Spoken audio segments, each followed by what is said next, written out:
Bonjour à tous et bienvenue sur Massa Délices. Voici une recette assez originale des sablés en forme de bâtonnet. À l'intérieur, un morceau de gaufrette et tout se prépare en quelques minutes. Économique, tendre et délicieux, c'est à essayer. Passons à la recette. Avant de commencer la préparation de la pâte, je m'occupe des gaufrettes. J'ai pris un paquet de 175 grammes. Des gaufrettes au chocolat au goût de noisette. Bien sûr que vous pouvez prendre n'importe quelle sorte de gaufrette au goût de votre choix. Je les sors de leur paquet et je les coupe juste en deux. Donc je coupe chaque gaufrette en deux. C'est une recette économique car on n'a pas besoin d'utiliser des noix pour farcir ces gâteaux. Une fois que les morceaux sont prêts, on passe maintenant à la préparation de la pâte. Pour le faire, on a besoin de 3 œufs. Sauf que dans le récipient, je verse un œuf entier et 2 jaunes d'œufs. Je réserve les blancs pour la décoration des gâteaux. Avec 200 g de margarine molle ou du beurre mou, 50 g de sucre glace, environ 5 cuillères à soupe, un peu de sel pour équilibrer le goût de ces gâteaux. Directement, je travaille tous ces ingrédients avec un fouet électrique jusqu'à ce que le mélange devienne crémeux. Ça prend environ 2 minutes. Une fois que c'est fait, pour bien aromatiser ces gâteaux, j'ajoute une cuillère à soupe de vanille tout en travaillant avec le fouet électrique pour qu'elle soit bien mélangée. Par la suite, c'est le moment d'ajouter la farine. En tout, je vais ajouter environ 250 g de celle-ci. Je commence par ajouter une mesure de farine de 120 g avec une demi-cuillère à thé de levure chimique, environ 5 g. Pas besoin de mettre trop de levure chimique pour garder la forme de ces gâteaux. Une fois que la première quantité de farine est bien incorporée à la pâte, j'ajoute la deuxième mesure de 120 g. Puis dès que la pâte commence à se ramasser, travaillez-la avec vos mains pour mieux sentir sa texture. Donc, incorporez la deuxième quantité. Ça dépend de la qualité de la farine que vous utilisez. Normalement, avec 2 mesures de farine, la pâte est prête. Ça se peut que la pâte colle, mais pour bien la ramasser, ajoutez juste environ une cuillère à soupe de farine pour bien la ramasser, pour former la pâte. Et surtout, il ne faut pas qu'elle soit dure. La pâte doit être légère et molle et facile à travailler. Comme vous voyez sur l'image, j'ai dû ajouter la cuillère à soupe de farine pour que je puisse ramasser facilement la pâte. Mais au final, elle est toujours légère et lisse et surtout, elle ne colle pas. Voilà. Je la couvre et je passe à la confection des gâteaux. La couvrir pour qu'elle reste molle. Je prends un peu de la pâte, je couvre le reste et je le laisse de côté. Je dépose le bout de la pâte sur un plan de travail.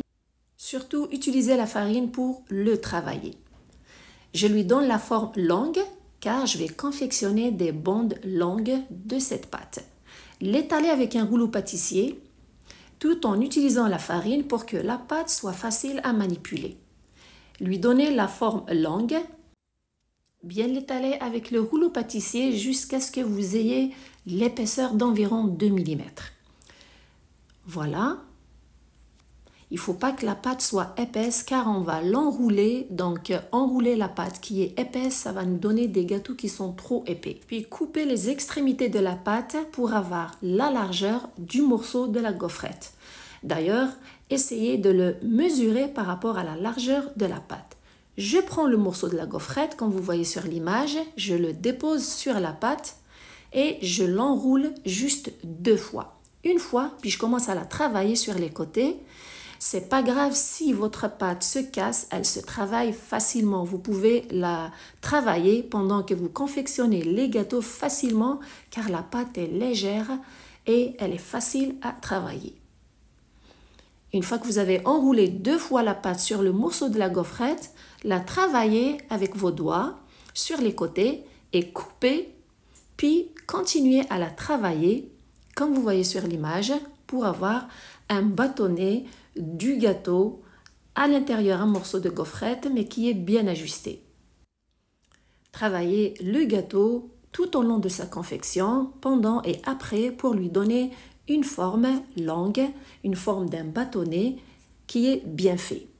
Pour bien maintenir le morceau de gaufrette à l'intérieur, enroulez la pâte 2 fois sur celui-ci, tout en travaillant la pâte avec vos doigts. J'espère que l'image explique bien le processus.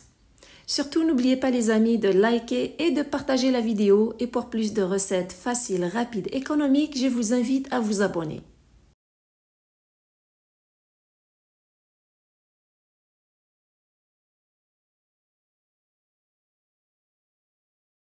Une fois tous les gâteaux confectionnés, maintenant on passe à leur décoration avant de les faire cuire.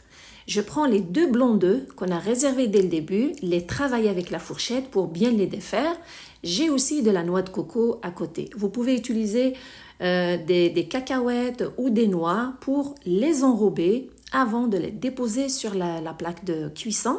Alors en premier lieu, je les trempe dans le blanc d'œuf, puis les transférer dans l'assiette avec la noix de coco, les enrober avec celle-ci, puis les déposer dans le plat de cuisson.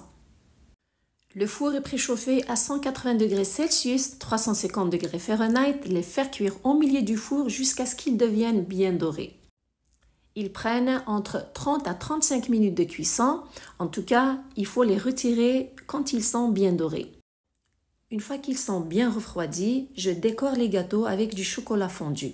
C'est simple, j'ai pris du chocolat que j'ai fait fondre au micro-ondes avec du lait jusqu'à ce qu'il devienne liquide.